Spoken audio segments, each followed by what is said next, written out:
అయోధ్యలో రామ మందిర నిర్మాణ ప్రారంభోత్సవం రోజున ఆ 4-5 రోజుల్లో చాలా చోట్ల చిన్నపాటి వర్షాలు కురిసినాయి. అదొక సెంటిమెంట్ హిందువులకి. ఆలయాల ప్రారంభం టైంలో అట్లాంటిది చేస్తారు. అయితే దుబాయ్లో అబుదాబీలో గుడి కడుతున్నప్పుడు అక్కడ ఎడారిలో వర్షం కురవడం అన్నది అందరినీ ఆశ్చర్యపరిచింది. అదొక సెంటిమెంట్గా ఫీల్ అయ్యారు చాలామంది. ఇప్పుడు ఆ గుడిని ఇనాగరేట్ చేశారు నిన్న నరేంద్ర మోడీ. యుఏఈ రాజధాని అబుదాబీలో రూపుదిద్దుకున్న హిందూ ఆలయాన్ని ప్రపంచ మానవాళి ఉమ్మడి వారసత్వ విలువకు నూతన ప్రతీకగా ప్రధాని నరేంద్ర మోడీ అభివర్ణించారు. అంతర్జాతీయ స్థాయిలో మత సామరస్యానికి ఐక్యతకు చిహ్నంగా అది వెలసిల్లుతోందని ఆశాభావం వెలిబుచ్చారు. బోచా సన్వాసి అక్షర్ పురుషోత్తం సంస్థ బాప్స్ ఆధ్వర్యంలో నిర్మితమైన ఈ స్వామినారాయణ ఆలయాన్ని బుధవారం లాంఛనంగా ప్రారంభించారు. సంప్రదాయ పద్ధతిలో లేత గులాబీ రంగు ధోవతి, కుర్తా, స్లీవ్లెస్ జాకెట్ ధరించి అర్చకులు పురోహితులతో కలిసి పూజాధికారులు తదితరులో పాల్గొన్నారు. దేవతామూర్తులకు హారతలు ఇచ్చారు.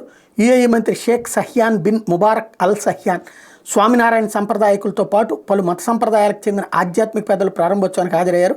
అనంతరం వేలాదిగా పాల్గొన్న భక్తులను ఉద్దేశించి మోడీ మాట్లాడారు. ఈ ఆలయ నిర్మాణం ద్వారా మానవ చరిత్రలోని సువర్ణ అధ్యాయానికి యుఏఈ తెరదీసింది.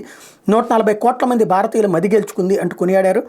భారతీయుల ఆకాంక్షలను సాకారం చేసినందుకు యుఏఈ అధ్యక్షుడు Sheikh Mohamed bin Zayed Al Nahyan కృతజ్ఞతలు అన్నారు. ఆలయ నిర్మాణానికి ఆయన అందించిన అండదండలు మరోలేనివని ప్రశంసించారు. ఈ ఆలయంలో అడుగడుగున మత వైవిధ్యం కొట్టొచ్చినట్టు కనిపిస్తుంది. యుఏఈ అనగానే గుర్తొచ్చే బుర్జ్ ఖలీఫా, షేక్ జాయేద్ మసీదులకు ఇకపై స్వామినారాయణ ఆలయం కూడా తోడవుతుంది. దీని సందర్శనకు మున్ముందు భారీగా భక్తులు తరలివస్తారని ఆశాభావం వెలిబుచ్చారు. ఇటీవలే అయోధ్యలో భవ్య రామ మందిరాన్ని ప్రారంభించుకున్నామంటూ గుర్తు చేసుకున్నారు. ఆ వెంటనే అబుదాబీలోనూ ఆలయాన్ని ప్రారంభించే అదృష్టం తనకు దక్కిందన్నారు.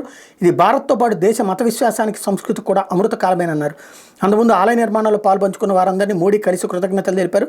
సుత్తి ఉలి చేబుని అక్కడ రాతిపై వసుదైక కుటుంబం అంటూ స్వయంగా చెక్కారు. ఆలయ నిర్మాణ విశేషాలను అడిగి తెలుసుకున్నారు.